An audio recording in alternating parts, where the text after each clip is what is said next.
Order. The question is that the bill be now read a second time. I call the member for Chifley.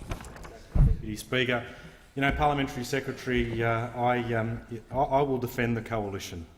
If anyone accuses you and your government of failing to have a sense of humour, I'll be there to say otherwise. You've been in power for what? Just over a year, and you're only getting this bill to Parliament now. And you look in the course of that year how much money you have thrown at projects in the space of 12 months, and you thought now's the time to do cost-benefit analysis on infrastructure. And you go through all the— well, the thing is, Member for Hughes, you guys made this a big deal. This was your priority. We have to do cost-benefit analysis before any project that we do. That's what you used to say. And so you spent the first 12 months with buckets of cash thrown at projects, and you didn't do a cost-benefit analysis until what? It's now nearly October, and this bill's before the chamber. It is a farce. And you look at all the projects that you did, and, for example, you had, in terms of the NBN, you criticised us for not doing a cost-benefit analysis, but then you went and deformed the NBN project and you put together a bunch of people to do your so-called cost-benefit analysis, which included Henry Ergas, a noted critic of the project, and has been for ages. And it's his right to be that, but it's not the right of the government to put someone in who has a fixed view that will deliver a predetermined outcome on what was supposed to be a cost-benefit analysis. And I just wonder, off the top of my head, Member for Melbourne Ports, what do you reckon Henry Ergas came— what conclusion do you think he arrived at after his cost-benefit analysis? Do you reckon he thought the NBN was good money? Labor bad, Liberal good. There you go. And that was pretty much the quality of the analysis. That was the cost-benefit analysis that you put together. You get a noted critic, you get a whole bunch of them, including Kevin Morgan, who I have to say I have a lot of time for. I've known Kevin through the union movement, never been a fan of the NBN. Get another person who doesn't like the NBN in, and then you bring this cost-benefit analysis together. Yeah. But tell me, where was your cost-benefit analysis when you chucked $1.5 billion at WestConnex? 1.5. You just wrote it off. Wrote off 1.5. You know what? I do oppose a project that is not thought through, Member for Hughes. I do oppose a project that in WestConnex doesn't go fully to the city, doesn't connect fully to the airport, retails sections of the M4 that have already been paid for. Apparently the Member for Hughes thinks it's a great idea that his constituents should repay for sections of the roadway, travelling on that roadway, where they've already paid it off. And he thinks that's a great idea. But the thing is, your constituents, knowing your part of Sydney, don't go through that. Don't go through the M4. Constituents I represent do, and they shouldn't be forced to pay the M4. I've already been critical of this project before. Member for Hughes, I have no problem criticising that project because it doesn't do what it's supposed to do, and there are already concerns about the management of that process, already concerns about the travel forecasts, already concerns about the secrecy that's entailed around that project. But the fact of the matter is you put $1.5 billion with no strings. You didn't say that it should definitely go into the city, you didn't say that it should definitely go to the airport, and you were happy to impose tolls on the roadway that has already been paid for, and that is scandalous.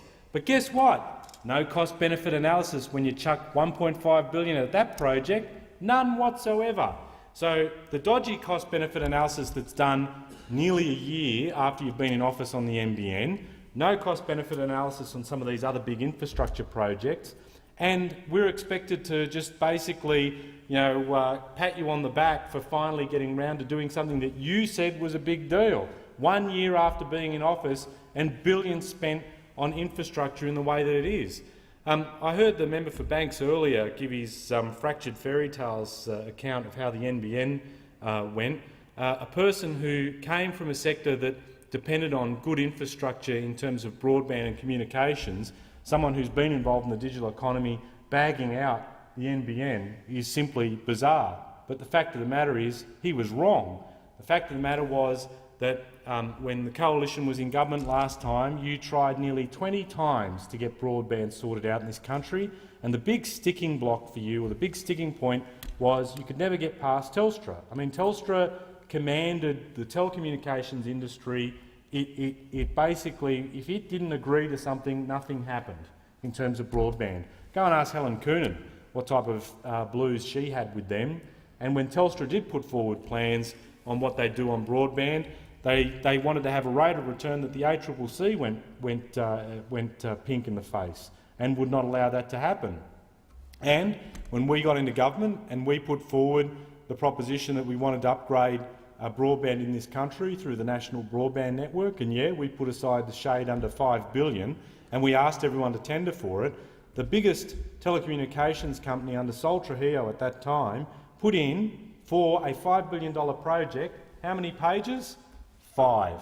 5 pages they put in as a tender for a $5 billion project. And that 5 pages was not about a question of quantity over quality. What they wanted to see, the tender project shouldn't just be about reams of paper, but what it said clearly was they weren't willing to play, and that they would do what they always did in Telstra's case, which is be litigious, take you through courts, and make us get to Plan 20. After you guys tried 19 times, Plan 20 of trying to improve broadband in this country, and it failed. So we took the view we would undertake landmark reform in telecommunications. We would basically do the job through a GBE that would be set up, and we would ensure structural separation of Telstra. And we went through that project, and we knew, based on what the public wanted, was better broadband. What you wanted to do was go through a cost-benefit analysis, not for the sake of going through cost-benefit analysis and improving the project. You wanted to delay the project. When I had constituent forums in my electorate, and I'd have Liberal plants in the audience say, oh, you should go through cost-benefit analysis, I said, you know what, I won't go through the politics of it, I'll just ask the crowd. And these are people that had been struggling with pair gain systems and faulty broadband networks in their area, ADSL that wasn't delivering to them, and basically were frustrated to the back teeth with poor infrastructure. And when you ask them what they wanted, and I'd say to them, do you want a cost-benefit analysis, or do you want us to get the job done? They unanimously say that they want better broadband. They don't need the cost-benefit analysis because they've been waiting for so long and you've failed to deliver, which is exactly what is happening under your regime now, where the rate of connections is dropping, the speed at which you're rolling out the network is dropping, but you've got your cost-benefit analysis. So kudos there. You've got your bit of paper, but the things that are required by the general public, not delivered. Now, let's go to another big project that's going on right now. This is the project that in January 2013, when you were quizzed about it, you said you had no plans for a second airport at Badgerys Creek. That's what you said. And then by the end of the year, you were basically gearing up to make an announcement to build a second airport in Sydney. Where was the cost-benefit analysis on that? Billions of dollars committed to that project. Billions. You've already started the roadworks on that project as well. No cost-benefit analysis, none. None whatsoever on a project that will have billions of dollars put to it. You have all sorts of figures about what it's going to do. I mean, you've dangled the whole jobs thing in front of people and suggested it'll be a big jobs creator. 5,000 jobs. 5,000 jobs. And that we got that figure from a briefing that was convened by the Deputy Prime Minister, who then deigned not to turn up to the briefing and explain to Western Sydney MPs what would happen. 5,000 jobs in a region where there are nearly 2 million people, so roughly one job for every 400 people in Western Sydney.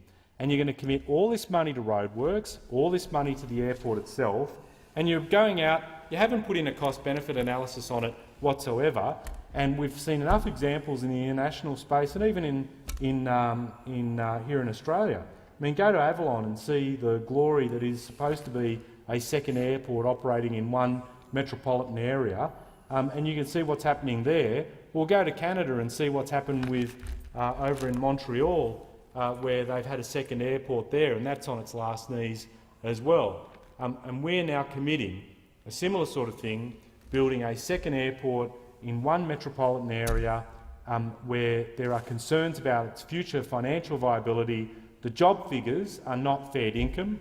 They've gone from providing 60,000 jobs, which, by the way, is double the amount of jobs that are provided by Sydney Airport, for a configuration that's one runway and will only really provide 5,000 jobs, no cost-benefit analysis, and on top of that, there's a 24-hour-a-day airport that is going to be plonked right in the middle of one of the fastest-growing regions in the country with 2 million people, and guess what? There's no environmental impact statement at all for that airport.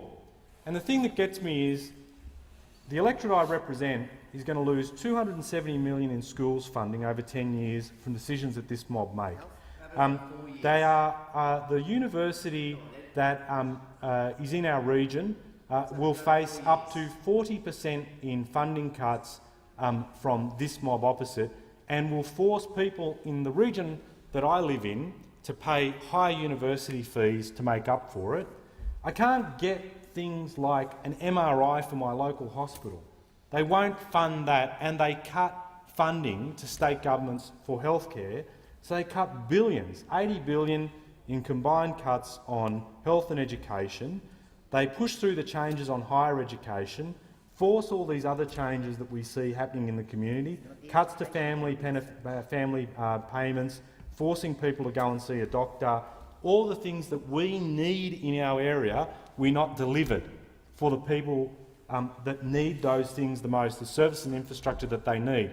But they get an airport. They get a 24-hour-a-day airport, no cost-benefit analysis, no EIS, and we're forced to have it. Why? Because eastern suburbs interests want to have this airport plonked in Western Sydney. They don't give us the infrastructure that we want and the services that we want and we need. They give us what they think we need, which has been the case of development in Western Sydney for quite some time. So again, we have this bill where the cart is put before the horse, billions are committed in funds on projects where there is no cost-benefit analysis done. They've worked hard to basically cripple Infrastructure Australia from the independence that it's able to exercise in decision-making processes, and then we get this legislation as an afterthought. It's almost like someone's tapped the Deputy Prime Minister and an Infrastructure Minister on the shoulder and reminded them that there's one outstanding thing stuck on the post-it note that needs to be dealt with, so they cobble this together and put it into Parliament. I mean, it's an absolute farce in terms of what's done, and not right for the nation. We should be able to have much better ways, particularly within cities, to move people from one part of the city to the other, to be able to support economic development and decentralise economic development so that we don't have the pressure on transport systems, that we find ways that public transport works better. In my part of the world, people want to be able to catch a bus or a train to get to work. And I'm sure that I'm not Robinson Crusoe in this, and I'm certain that there'll be other members in the chamber who often have constituents come up to them and say, I'd love to catch public transport, where do I park my car? And they point to a street that's already jam-packed and there's no facilities there, where there would be clever thinking between federal and collaboration between federal, state and local governments to ensure that we provide the facilities that better utilise public transport.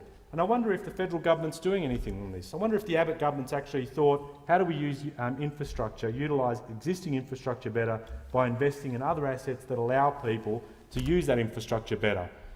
Well, the Abbott government has cut pretty much all the spending to public transport infrastructure. Zip. Nothing available at all to better use. What we did, we actually did one of the best.